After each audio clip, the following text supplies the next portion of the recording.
Imagina só a cena. De um lado, um cético, um psicólogo ateu. Do outro, 30 pessoas de fé cristãs. O que acontece quando essas duas visões de mundo se encontram? É exatamente isso que a gente vai desvendar aqui. Vamos mergulhar num debate intelectual super intenso entre o psicólogo Daniel Gontijo e esse grupo, explorando justamente essa fronteira, sabe, onde o ceticismo encontra as escrituras. Pois é, a descrição é perfeita. Daniel na Cova dos Leões, versão moderna ateísta. Mas olha, aqui a gente não está falando de um confronto de fé contra a fúria, nada disso. É um confronto de ideias, bem estruturado. É o ceticismo batendo de frente com as escrituras, mas numa arena puramente intelectual. E para organizar essa conversa, o debate foi dividido em 4 eixos, 4 grandes temas que são assim o centro de muitos questionamentos sobre a fé. A gente vai passar por cada um deles. A questão do silêncio de Deus, o problema do mal e do sofrimento, a discussão se a Bíblia é humana ou divina e, por fim, a ressurreição. Bora analisar ponta por ponto. Beleza, vamos começar então pelo primeiro ponto, o tal do ocultamento divino. A questão aqui é bem direta e para muita gente fundamental.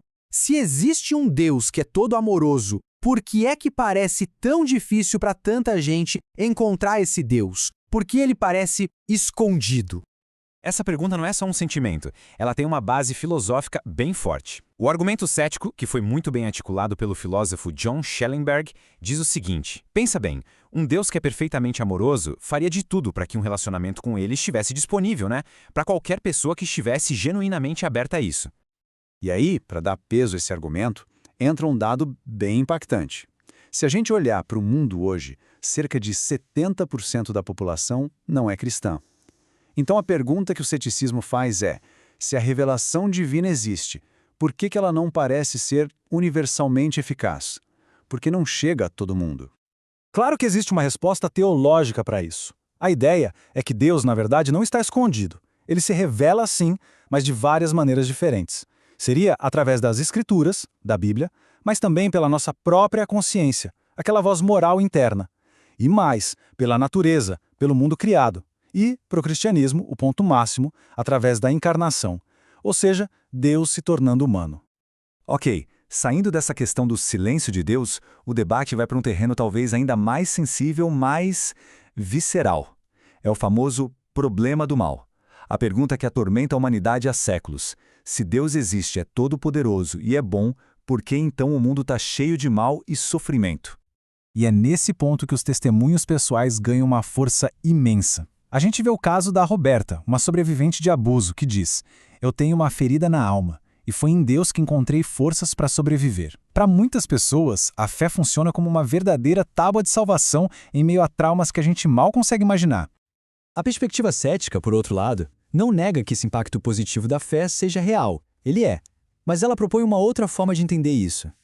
A psicologia da religião, por exemplo, estuda como a fé pode ter efeitos terapêuticos, até mesmo um efeito placebo, que ajudam na saúde mental. Ou seja, seriam explicações naturalistas, que não precisam da hipótese do sobrenatural. E isso nos leva direto para o coração do problema filosófico, que é o conceito de sofrimento gratuito. A gente não está falando de qualquer sofrimento. É aquela dor que parece não servir para nada, que não ensina lição nenhuma. Pensa num recém-nascido morrendo de uma doença dolorosa ou na agonia sem fim de um animal na natureza. Que propósito maior isso teria? Um ser onipotente não poderia simplesmente evitar isso? E aqui entra o principal contra-argumento teológico, o livre-arbítrio. A ideia é que o mal não é uma coisa que Deus criou, mas sim a ausência do bem, uma privação do bem. E essa privação acontece por causa do mau uso da liberdade que Deus nos deu. Porque, segundo essa visão, um mundo sem a possibilidade do mal seria também um mundo sem liberdade real, sem amor genuíno, sem escolhas de verdade. Bom, deixando um pouco de lado essas questões mais filosóficas, o debate muda o foco agora. A gente vai para a fonte de tudo isso no cristianismo, a Bíblia. A pergunta aqui é: esse livro é a palavra perfeita e inerrante de Deus ou é um documento histórico, escrito por seres humanos com todas as marcas do seu tempo? E essa tabela resume bem o campo de batalha, sabe? De um lado, os argumentos céticos. Coisas como a corrupção textual que o estudioso Bart Ehrman fala muito, mostrando as mudanças dos manuscritos ao longo do tempo. Os problemas morais, como passagens que parecem aprovar genocídio e escravidão. a influência de outras culturas, como os mitos de dilúvio que já existiam antes, e, claro, imprecisões científicas. Do outro lado, as respostas teológicas. Eles dizem que a doutrina central continua intacta, apesar das variantes textuais, que a moralidade foi uma revelação progressiva, Deus se revelando aos poucos, que as semelhanças culturais são graça comum, e que as imprecisões precisam ser lidas dentro do seu contexto histórico e cultural.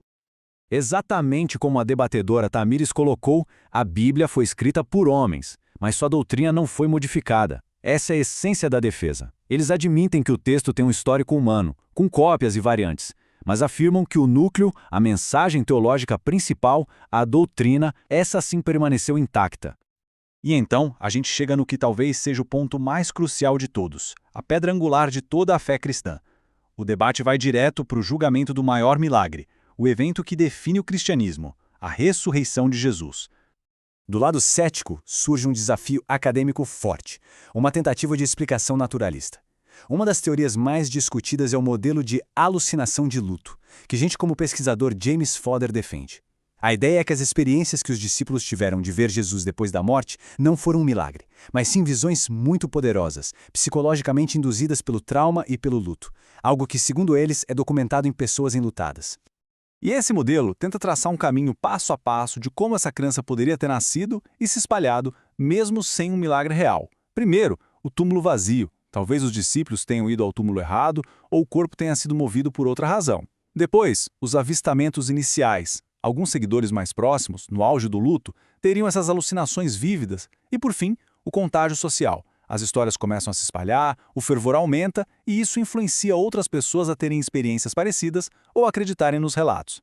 Mas aí vem o contra-argumento cristão, que é muito forte e se baseia num ponto simples e poderoso. Ninguém daria a vida por uma mentira. A pergunta que eles fazem é: o que explica a transformação radical dos discípulos? Eles eram homens que estavam escondidos com medo e de repente saem proclamando essa mensagem e enfrentam perseguição, tortura e morte por isso. Por quê? E o ponto-chave aqui é a diferença entre morrer por algo que se acredita ser verdade e morrer por algo que se sabe ser uma mentira. Muita gente morre por ideias falsas, mas acreditando nelas sinceramente. O argumento aqui é que os discípulos estariam numa posição única. Eles saberiam se tivessem inventado a história. Se eles roubaram o corpo, por exemplo, eles saberiam que a ressurreição era uma farsa. E mesmo assim, morreram por ela? No fim das contas, o debate não chega a uma conclusão definitiva, a um vencedor, e talvez nem fosse esse o objetivo. Ele termina com uma pergunta que fica no ar, uma questão que vai no fundo da natureza da própria crença. Será que a fé é aquilo que preenche o espaço que o nosso conhecimento sozinho não consegue alcançar? É uma conversa que claramente fica aberta para nossa própria reflexão.